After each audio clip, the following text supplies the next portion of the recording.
Welcome back to another exciting episode of our Easy English podcast. I'm Emma, and I'm thrilled to discuss a topic that is crucial for anyone involved in business: effective sales strategies. Hello, everyone. I'm Jack. Sales strategies are the backbone of any successful business, and understanding them can give you a significant edge in today's competitive market. That's right. Whether you run a small shop, work in a large corporation, or even have a side hustle, knowing how to effectively sell your products or services is key. Today, we'll break down various strategies to help you drive sales, better understand your target audience, and explore the importance of market research. We'll also listen to a fictional sales meeting during our discussion, which will provide context for the vocabulary and phrases related to sales strategies. This will help you grasp the concepts in a more practical manner. Before that, let's go over some important vocabulary that we'll encounter throughout the episode. This will enrich your understanding of the topic and help you feel more comfortable with the language. Our first term is to drive sales. Jack, what can you share about that phrase? To drive sales means to engage in actions that lead to increased sales of a product or service. For instance, if a business invests in a marketing campaign, its goal is to drive sales by increasing awareness and interest in its offerings. Great explanation. Our next term is promotion. Could you elaborate on that? Of course, a promotion often refers to marketing efforts designed to stimulate interest in a product or service. This could include various strategies, like discounts, special offers, or advertising campaigns. For example, our store is running a promotion for the holidays, offering 30% off on all items. That's very relevant, especially during busy shopping seasons. Next, we have target audience. Can you explain what this means? The Pashimasian target audience refers to a specific group of consumers at whom a business aims its products and marketing efforts. An example would be a company that makes children's toys. Its target audience would be parents with young children. Exactly. Identifying your target audience is critical to developing effective marketing strategies. Lastly, let's discuss market research. Jack, can you shed some light on that? Balxi. Market research is the process of collecting information about consumers' needs and preferences. Businesses use market research to analyze consumer trends, gather feedback, and identify opportunities for new products. This process often includes surveys, focus groups, and competitive analysis. Absolutely.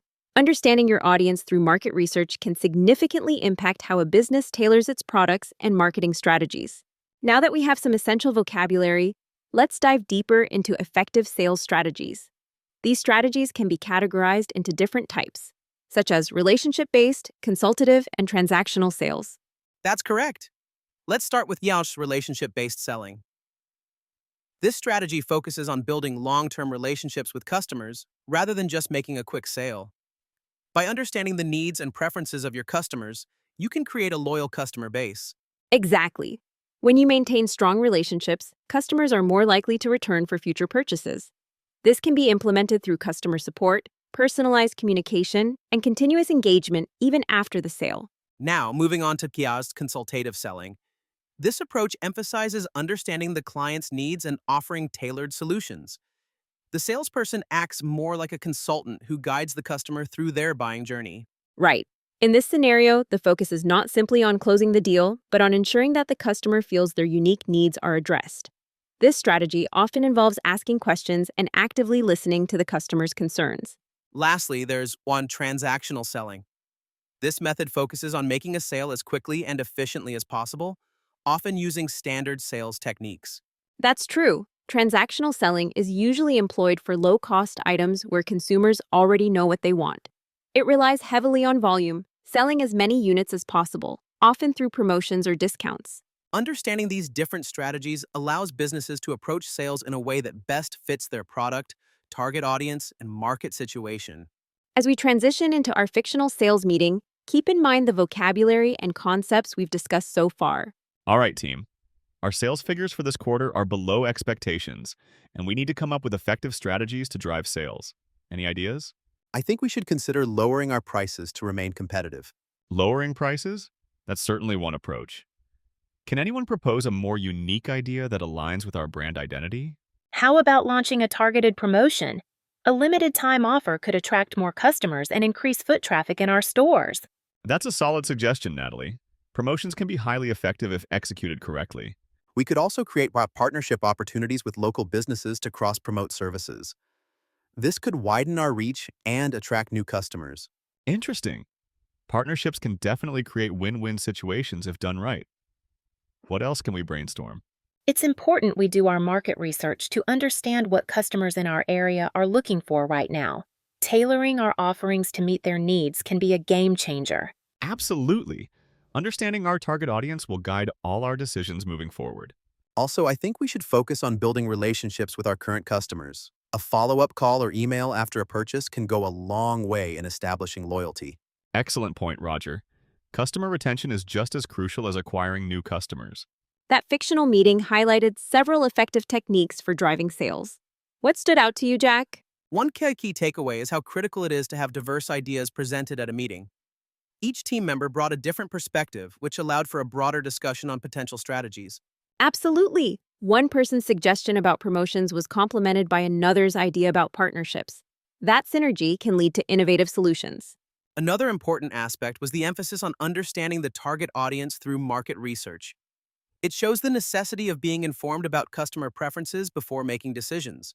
Yes, when businesses truly understand their customers, they can create tailored solutions that drive sales effectively. This is where research becomes invaluable. Let's dive into some actionable tips for implementing effective sales strategies based on what we've discussed. Tip number 1, always know your audience. Take the time to conduct market research to understand their needs, preferences, and pain points. This will inform everything from product development to marketing initiatives. Absolutely. Tip number 2 is to build strong relationships with customers. This can lead to loyalty, repeat business, and positive word-of-mouth referrals. Correct. Next is tip number 3, be adaptable. The market landscape changes frequently, so remain flexible in your strategies to respond to new trends or competitor actions.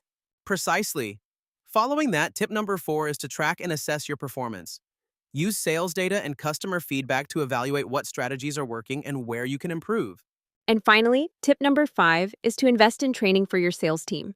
Equip them with the skills they need to effectively engage customers and close sales. As we wind down this episode, let's recap what we've learned today about effective sales strategies. We explored various approaches, including relationship-based, consultative, and transactional selling. We also discussed key vocabulary and phrases related to sales strategies, like drive sales, promotion, and market research.